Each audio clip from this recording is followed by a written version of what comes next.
வெள்ளிக்கிழமை அன்று உப்பு தீபம் ஏற்றினால் நம் வாழ்க்கையில் என்னவெல்லாம் நடக்கும், என்ன அதிசயமெல்லாம் நடக்கும். வெள்ளிக்கிழமை நம்ம பூஜை பண்ணும் பொழுது மாலை 6லிருந்து 7 மணிக்குள்ள ஒரு வெத்தலை எடுத்துக்கோங்க.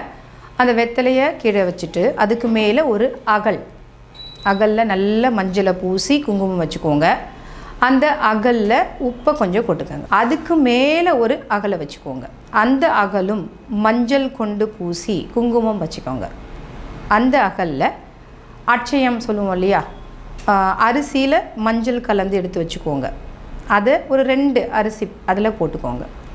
அதற்கும் மேலே இன்னொரு அகல் வச்சு நெய் இருந்தால் நெய் தீபம் போடலாம். இல்லை நல்லெண்ணெய் இருக்குது அப்படின்னா நீங்கள் நல்லெண்ணெய் ஊற்றி வெள்ளை திரி போட்டு தீபம் ஏற்றி என்னுடைய வீடு சுபிட்சம் பெற வேண்டும், எல்லா வளமும் என்னிடம் வர வேண்டும், மகாலட்சுமியின் முழு கடாட்சமும் நமக்கு கிடைக்கும்.